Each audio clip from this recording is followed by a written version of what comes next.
Hi, welcome to my channel. I'm Gina. Today I'm going to go through one of the scrapbooks that I got back from Wayne, and I've been looking through this book and I've got a feeling, well, I just got a feeling I didn't make the scrapbook up because all the stuff in it is from 1956 and 1957 newspaper clippings, and yet it is a Coles scrapbook, which I don't think would be in America. I can't understand it. But anyway, I'll go through it and then I'm going to read some of it out to you because it's just, the stuff that's in this book is just unreal. There's a ticket stub that I put in a piece of plastic. I think it was to a concert in Kentucky Theatre. Doesn't have a date. Or does it? What's that? Yes, it does. 1957, I think, yep. And there's two photographs. Now, I had a pen friend where I got a lot of this stuff. She actually sent me two of Elvis's autographs, which I've got. Pen friend in Tennessee, Memphis, and huge Elvis fan. This is when we were kids. I was, 12, 15 years old. And her name was Anne, and I didn't realise she was ill until I got a letter from her parents when I was about 17 and she'd passed away. And they wrote to me to say that she'd thoroughly enjoyed having me as a pen friend, loved everything she heard about Australia, would have liked to come here. Yeah, and all this stuff is from her. So in this album there's two photographs. There's a photograph and she's written on the bottom, this is a back view of his estate. His house is on the right and the semicircle of columns is behind the swimming pool. You may keep these pictures, Anne. This is taken from a vacant lot. So that's that, and then that's Graceland. The tree on the left by the house covers up part of the house. It extends down but just the first floor. The house has 22 rooms, which includes 6 baths. S-A-L, yep. And you can see when it was taken because of the cars. So it's nice to have those photographed. As I said, I'm going to read out some of these pages because they're just absolutely fascinating, some of these clippings. But I'll flip through the whole scrapbook first so you can get an idea of what's in here. I won't do close-ups because the camera's not really built for this sort of thing. Some of the headlines. Small photos here and there. As I said, I really don't remember putting this together, but maybe I did.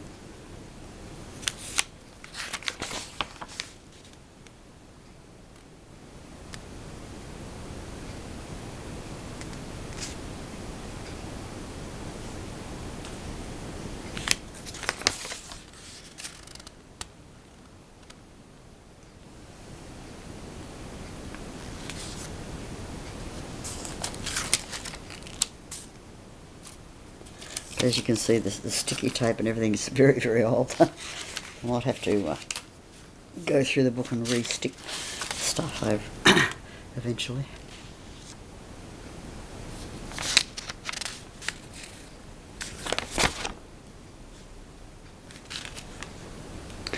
But as I say, Anne has, every little thing she's written, the dates, the newspapers, when they were printed. Not the exact date, but the year. It's all 1956, 57. Actually, this one, Sun's Newest Stars, 1955, June 1965, from Cowboy Songs magazine. I'll read that out later on because that's absolutely fascinating and very, very, very, very early perspective of Elvis. And this one is actually the story of Love Me Tender. Natalie Wood, interview with her, Elvis, some fun stuff in there too.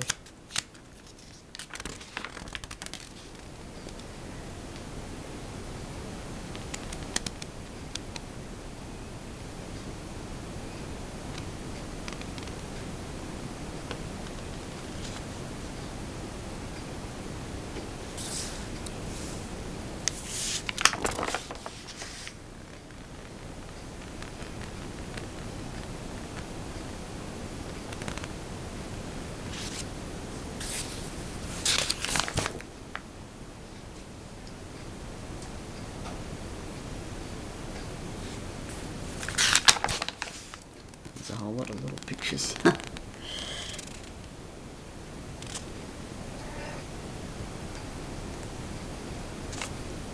Heaps and heaps and heaps.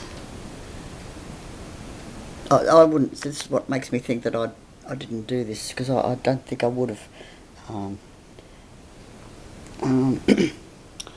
You know, done that. None of my other scrapbooks are anything like this.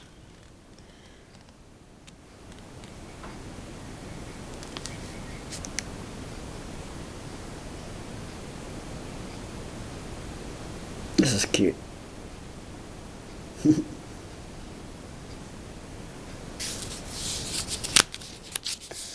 Something's been pulled out there. I don't know what's happened there. Love like no, the other. That's supposed to be. And this is a great article too. All right. So that's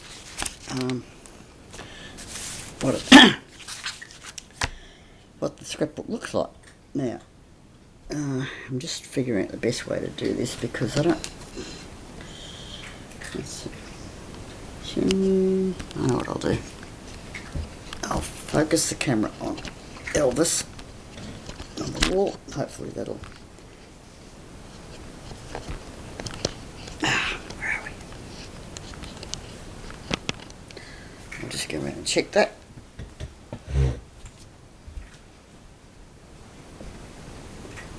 Yep, you can see him.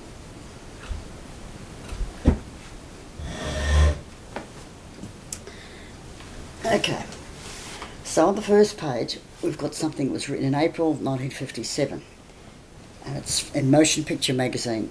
It's a memo, it says, the article, from Robert Wagner to Elvis.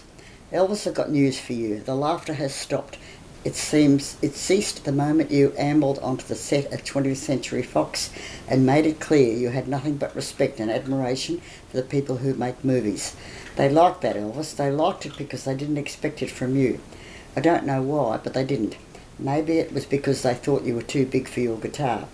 At first I considered telling you this in private correspondence, but it occurred to me that your fans would like to know what kind of impression you made, which is why I'm making this memo public.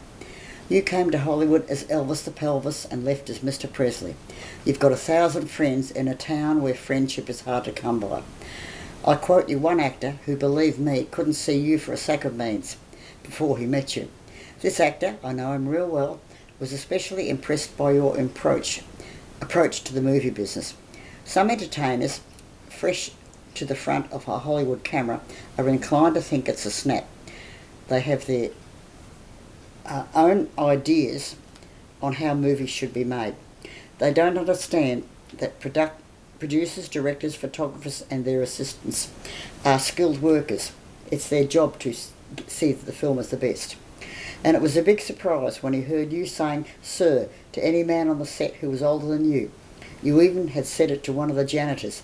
I don't think he'd ever been called sir in his life.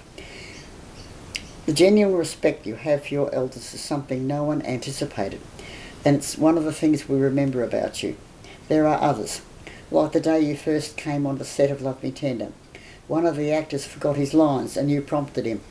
Later, another actor forgot his lines and you prompted him. One of the assistant directors said, "What did you do, Elvis? Memorise the entire script." Was he surprised when you said, "Yes, I thought it would help everyone, including me, if I knew all the dialogue"? Then there was the time when a reporter, learning that you were a hit in the film, asked you how it felt to be a movie star.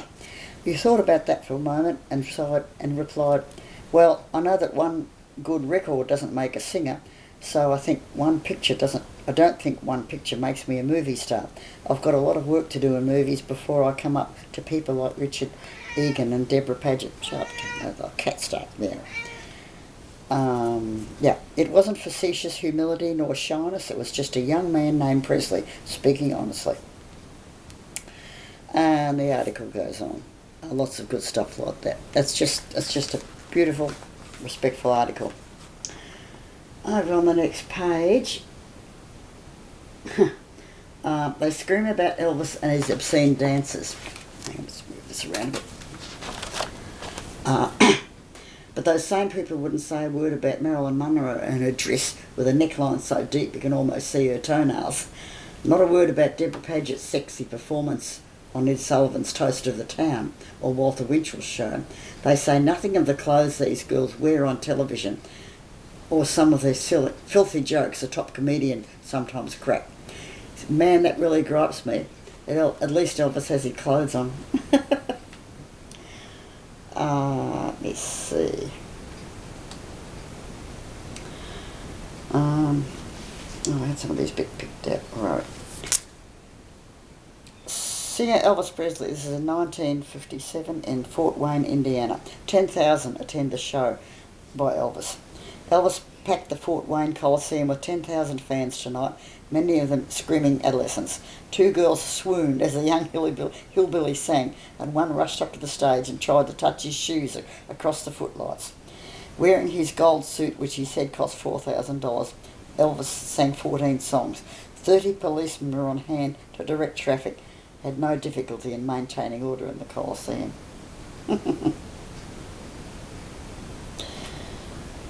Ah, dear. I should have marked these because there's so much good stuff.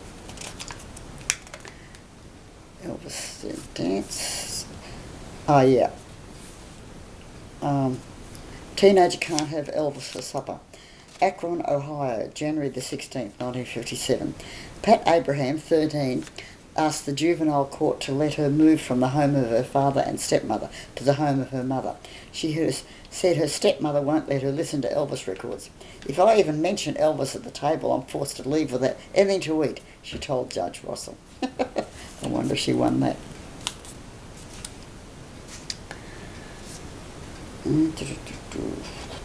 Oh yeah, okay. Elvis ban ignored. Convent in Ottawa, in Canada, April 1957. The parents of 8 girl students at Notre Dame Convent have been asked to withdraw their daughters from classes because they disobeyed an edict to stay away from last week's Elvis Presley shows here. Oh, Syracuse, New York, 1957. Theatre manager Sam Gilman said today the thief can keep the life-size cardboard Elvis Presley that he stole from the theatre's lobby, but he wishes he'd bring back the real guitar that was strung around his neck. Disc jockey digs Elvis.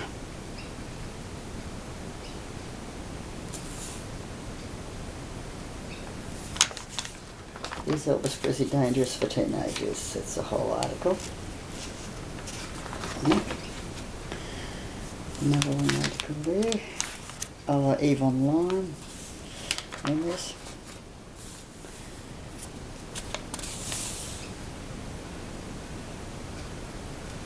There's an article, supposedly Elvis's words.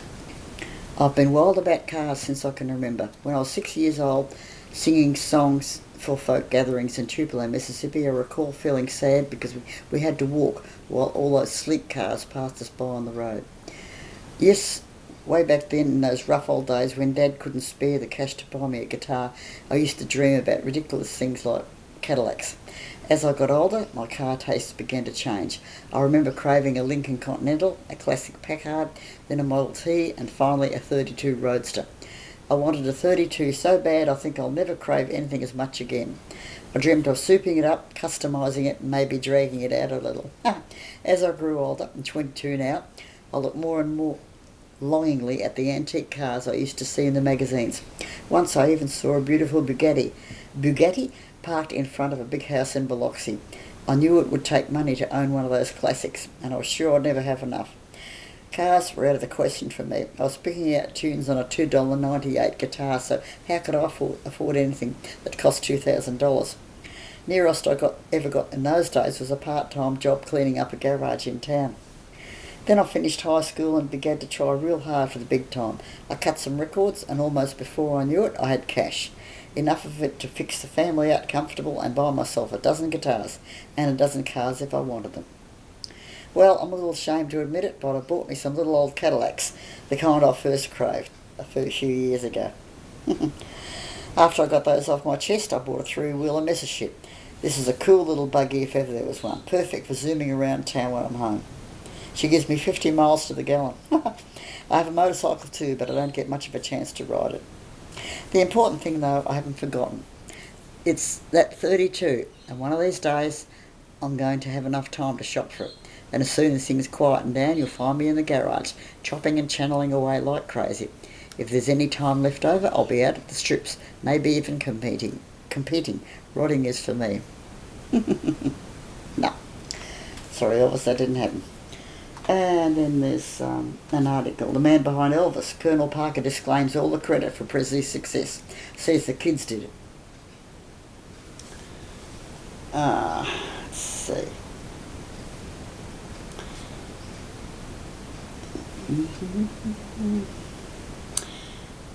4,000 letters a day addressed to Elvis by members of his fan clubs flood the Madison post office. Parker admits, we've been good for each other, but don't let anyone tell you I made the boy what he is. The kids are the ones who made Elvis. Without them, he'd still be driving a truck. A lot of Hollywood and Broadway types predicted that Presley wouldn't stay long with Parker after the money started rolling in. Then he'd take on an agent with offices bathed in ankle-deep carpeting. But Elvis stuck and is sticking. Colonel Parker is the kind of person I've been raised with, Elvis said during a recent stopover at the Parker home. I know I'm getting a square deal with him. Some of these Hollywood fellows give me the willies. Parker said, Presley's a good boy, he's a good showman. And despite some of the things people write about him, he's no screwball. I never have to worry that he will be in a drunk tank at showtime or anything like that. He doesn't drink or smoke. But the only thing he does that I worry about is that he bites his fingernails. But then, nobody looks at Elvis's fingernails. A lot of folks want to find something to pin on the kid. They find it hard to accept the fact that Presley off stage is like most 21-year-old fellows. He has a few dates, takes care of his folks, and tries hard to live right.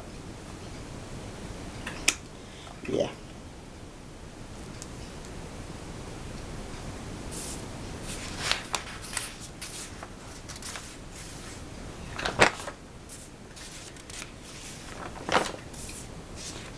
Okay, and then there's letters to the editor of some of the magazines.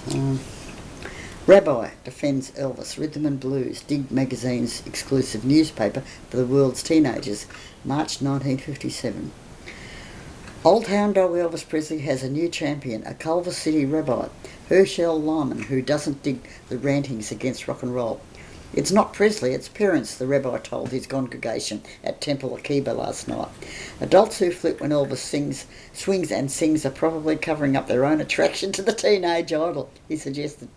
Elvis is more of a fascination to the older generation than he is to the younger, whether they care to admit it or not, the rabbi said.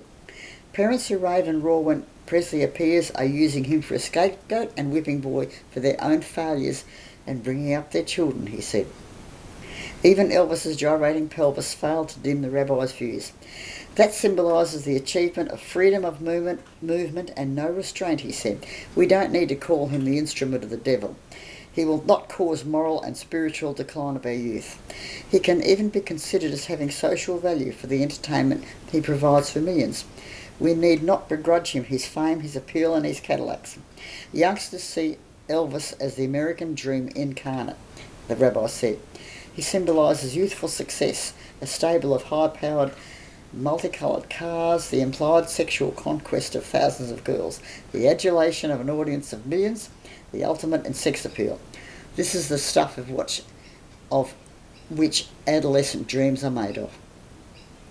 Accepting Presley doesn't mean he should be turned into a hero, he emphasised. Somehow the name Elvis Presley does not fit into a random list consisting of Albert Einstein, Dwight Eisenhower, Leonard Bernstein, Albert Schweitzer and others who are its true and enduring heroes. But then again, who ever heard of Elvis? Einstein playing guitar. Not only teenagers attracted to Elvis, 1957, August. While Elvis Presley was signing autographs at the gate of his estate, a woman was having an argument with her teenage daughter. Go on up and get his autograph, the woman said. No, the girl said. Go on up there, said the mother. No, Mama, why?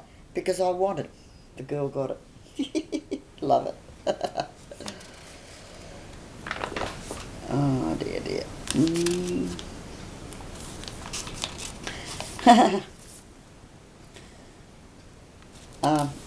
Real Gone Fan, 1957.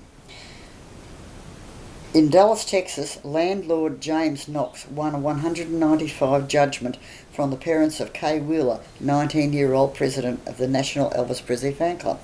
Knox said rock and roll sessions at Kay's home reduced the house to shambles.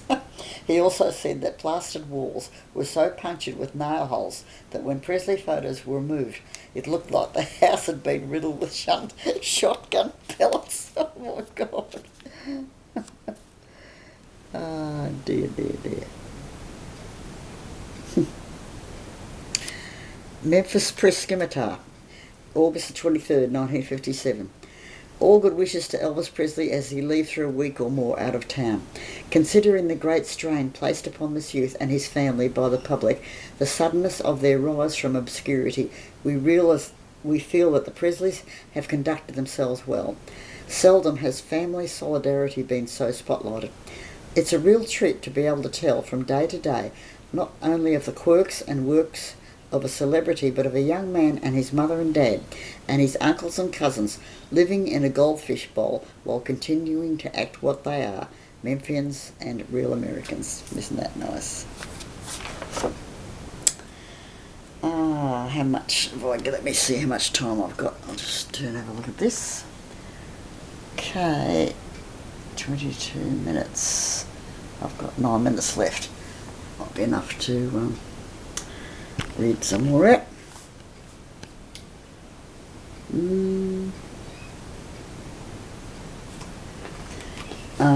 Kansas City, Missouri, 1956, May. Rock and roll singer Elvis Presley and his band gave up and quit in the middle of their show here last night as hundreds of teenagers rushed up onto the stage, threw his drummer into the orchestra pit, tore a bright red coat off Presley and damaged band equipment. Lights were quickly turned off and Presley and his crew escaped further damage from the crowd of mostly girls who reduced a bass player's upper clothing to a collar.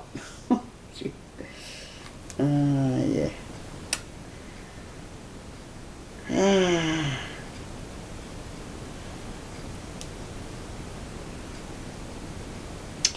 Okay. Yep, lots more articles. I want to read that one from Sun, from the Cowboy Style magazine, but I don't think I'm going to have time to read that. Anyway, as I said, that's just... talk about going back in time. It's just amazing, just fantastic.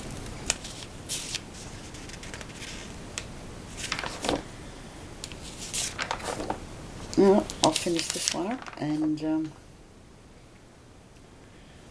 I guess go on to the next scrapbook.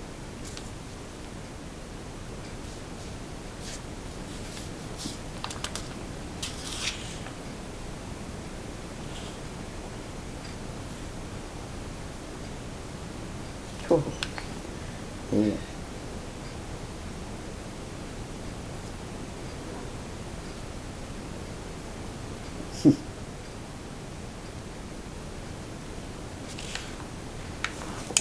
Alright, yep, finish this video for that and for now and get on to the next one. Thanks for watching.